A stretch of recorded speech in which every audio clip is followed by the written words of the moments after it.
안녕하세요. 시장의 언어입니다. 법적으로 만 60세에 은퇴를 했는데, 국민연금은 65세부터 나온다면 그 5년의 공백, 어떻게 해결해야 할까요? 퇴직하고 연금 받기 전까지요. 갑자기 수입이 뚝 끊기는 이 5년, 이걸 소득 크레바스라고 부르잖아요.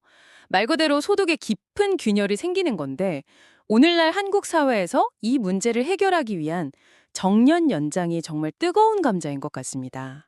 뜨거운 감자 정도가 아니죠. 이건 뭐 개인의 노후 생존, 또 기업의 경쟁력, 그리고 청년 세대의 미래까지 아주 복잡하게 얽혀있는 정말 풀기 어려운 고차방 정식에 가깝습니다.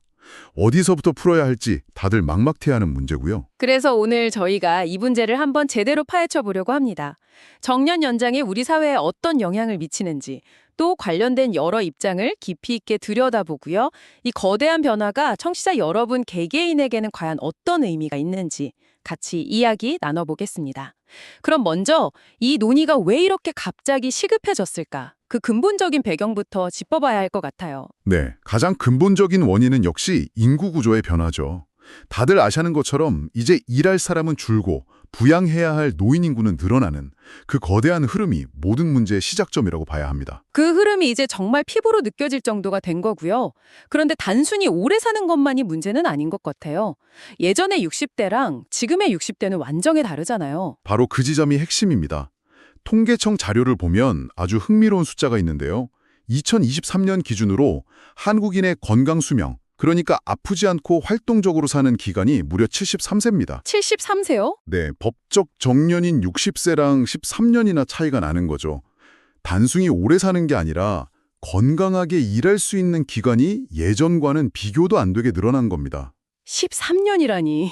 와, 정말 엄청난 차이네요. 능력도 있고 건강도 있는데 법 때문에 60세에 일을 그만둬야 하는 상황. 딱 이렇군요. 그러니 자연스럽게 더 일하게 해달라는 목소리가 나올 수밖에 없겠어요. 그렇죠. 아까 말씀하신 소득 크레바스가 그냥 통계 속 단어가 아닙니다. 제 주변에도 대기업에서 한 30년 넘게 일하고 퇴직하신 분이 계신데 퇴직금으로 1년은 어떻게 버텼지만 그 다음부터는 그러니까 막 통장 잔고가 줄어드는 게 눈에 보이니까 밤에 잠이 안 온다고 하시더라고요. 이게 지금 수백만 명이 마주하게 될 현실인 거죠. 아, 듣기만 해도 아찔한데요. 결국 노동계에서 연금 수급 연령인 65세와 정년을 일치시켜야 한다. 이렇게 주장하는 건 단순히 돈을 더 벌겠다는 차원을 넘어서는 거군요. 그럼요. 이건 생존권의 문제입니다. 최소한의 사회 안전망인 국민연금을 받기 전까지 소득이 완전히 끊기는 상황은 막아달라. 이런 절박한 요구인 셈이죠. 하지만 이 주장이 설득력을 얻는 만큼 곧바로 아주 거대한 벽에 부딪히게 됩니다. 바로 기업들의 반발이라는 벽이겠죠. 취지는 알겠는데 그 돈은 누가 내냐? 이 질문이 나올 수밖에 없으니까요. 맞습니다. 특히 한국의 그 독특한 임금 구조, 호봉제랑 맞물리면서 이 갈등이 훨씬 더 복잡해져요. 호봉제. 아, 그러니까 근속연수가 길어질수록, 즉 회사에 오래 다닐수록 자동으로 임금이 오르는 구조 말이죠. 성과보다는 어떻게 보면 짬이 중요한 시스템인데 이게 정년 연장과 만나면 문제가 커지는 거군요. 그렇죠. 기업 입장에서는 이런 계산이 나오는 거예요. 생산성은 예전 같지 않을 수 있는 고령 인력에게 우리 회사에서 가장 높은 수준의 연봉을 주면서 5년이나 더 고용해야 한다고? 이건 뭐 경쟁력의 치명타가 될 수 있다는 비명이 나올 수밖에 없는 구조입니다. 그렇다면 여기서 이런 질문이 드네요. 기업이 이 비용 부담을 피하려고 신규 채용을 줄여버리면 어떻게 되죠? 이게 바로 다음 갈등의 불씨, 세대 간 제로섬 게임으로 이어지는 지점인 것 같습니다. 정확히 보셨습니다. 한정된 일자리라는 파일을 두고 부모 세대의 고용을 보장하기 위해 자녀 세대의 기회가 줄어드는 구도. 이게 만들어질 수 있다는 우려죠. 특히 많은 청년들이 선호하는 대기업이나 공공기관처럼 소위 좋은 일자리일수록 이런 현상이 더 뚜렷하게 나타날 수 있습니다. 고령층 고용이 1년 드러날 때마다 신규 채용의 문은 그만큼 좁아질 수 있다는 게 이게 단순한 기후가 아닌 거죠. 아, 정말 뼈아픈 딜레마네요. 부모 세대의 생존권도 중요하고 자녀 세대의 미래도 중요한데 말이죠. 결국 이 문제는 정년 연장을 한다 안 한다의 문제가 아니라 어떤 방식으로 하느냐가 핵심이겠군요. 맞습니다. 그래서 속도와 방식을 두고 이렇게 치열한 논쟁이 벌어지는 겁니다.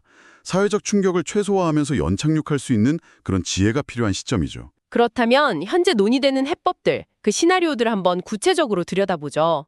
가장 강력하고 확실한 방법은 역시 법을 바꾸는 거겠죠. 법적 정년을 65세로 딱 못 박아버리는 겁니다. 그게 첫 번째 시나리오. 법적 정년 연장 의무화입니다. 노동계가 가장 선호하는 방식이죠. 노동자 입장에서는 고용 안정성이 확실하게 보장되니까요. 하지만 이건 말 그대로 정면 충돌을 각오해야 하는 방식입니다. 기업들 입장에서는 재앙이라고까지 표현하더군요. 그렇게 하면 우리는 신규 채용 아예 포기하라는 소리냐고 맞서고 있으니까요. 이건 뭐 사회적 합의를 이루기가 거의 불가능에 가까워 보여요. 그래서 현실적으로 가장 많이 거론되는 두 번째 시나리오가 등장합니다. 바로 계속 고용 제도라는 건데요. 일종의 타협안이라고 볼 수 있습니다. 아, 60세에 일단 정식으로 퇴직 처리를 한 다음에 계약직이나 촉탁직 같은 다른 형태로 다시 고용하는 방식 말씀이시죠? 네, 쉽게 말해서 월급은 좀 깎되 일은 더하게 해줄게 라는 식의 모델입니다. 기업 입장에서는 임금을 일부 조정해서 인건비 부담을 덜 수 있고 또 필요에 따라 계약을 갱신하거나 종료할 수 있으니 고용 유연성도 확보할 수 있죠. 반대로 노동자 입장에서는 임금이 줄어들고 또 언제 계약이 끝날지 모른다는 고용 불안을 감수해야 하는 거고요. 확실히 타협안이긴 한데 양쪽 다 100% 만족하기는 어려운 방식이네요. 그렇죠. 현재 정부나 경영계에서 가장 현실적인 대안으로 검토하는 방안이 바로 이것입니다. 하지만 여기서 정말 흥미로운 지점이 있어요. 이 두 가지 방식 모두가 사실은 문제의 본질을 살짝 비껴가고 있다는 겁니다. 문제의 본질이요? 그게 뭔가요? 정년 연장 논쟁이 이렇게 시끄러운 이유 자체가 나이가 들면 임금은 오르는데 생산성은 떨어질 수 있다는 기업의 우려 때문이잖아요. 그렇다면 그 전제 자체를 바꿔버리면 어떨까요? 이게 세 번째 시나리오, 임금체계 개편입니다. 아, 드디어 나왔네요. 호봉제를 폐지하고 직무급제를 도입하자는 이야기군요. 나이가 아니라 하는 일의 가치와 성과에 따라 임금을 지급하자. 이런 근본적인 패러다임 전환. 바로 그겁니다. 만약 이 제도가 성공적으로 정착된다면 기업 입장에서는 굳이 나이가 많다는 이유만으로 직원을 내보낼 필요가 없어지죠. 나이와 상관없이 높은 성과를 내는 직원은 그에 합당한 대우를 받으면서 계속 일할 수 있게 되니까요. 어쩌면 정년 연장이라는 논의 자체가 무의미해질 수도 있는 가장 근본적인 해결책입니다. 와, 듣기만 해도 정말 이상적인 해결책 같은데요. 그런데 이게 현실적으로 가능할까요? 수십 년간 우리 사회에 뿌리내린 호봉제 문화를 바꾼다는 게 보통 일이 아닐 텐데요. 바로 그게 문제입니다. 이건 단순히 제도를 바꾸는 걸 넘어서는 일에 대한 우리의 관점과 문화를 통째로 바꾸는 일이거든요. 강력한 노조의 동의를 얻어야 하고 임금 삭감을 우려하는 기존 직원들을 설득하는 과정도 험난하죠. 현재 경제사회노동위원회, 경사노위에서 노사정이 모여서 이 문제를 두고 몇 년째 줄다리기를 하고 있지만 입장차가 워낙 팽팽해서 좀처럼 결론을 내지 못하고 있습니다. 상황이 정말 복잡하군요. 우리보다 먼저 이 고민을 시작한 다른 나라들은 이 문제를 어떻게 풀었는지 궁금해지네요. 특히 우리랑 상황이 비슷한 일본 사례를 보면 힌트를 얻을 수 있지 않을까요? 아주 좋은 질문입니다. 우리보다 먼저 초고령 사회라는 파도를 맞은 일본의 사례는 우리에게 많은 시사점을 줍니다.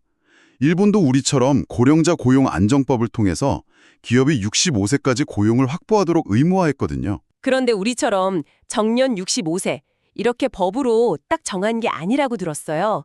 방식이 좀 달랐다고요? 맞습니다. 그게 일본의 지혜였죠. 법으로 하나의 길만 강제한 게 아니라 기업에게 세 가지 선택지를 줬습니다. 첫째, 아예 정년을 65세로 늘리거나 둘째, 60세 정년은 유지하되 원하는 직원은 65세까지 재고용하는 계속고용 제도를 도입하거나 셋째, 아예 정년 자체를 폐지하거나 이 셋 중 하나를 기업 상황에 맞게 선택하도록 길을 열어준 겁니다. 아, 일률적인 규제 대신 유연성을 부여해서 기업들이 연착륙할 수 있도록 유도했다는 점, 이게 정말 인상적이네요. 결과는 어땠나요?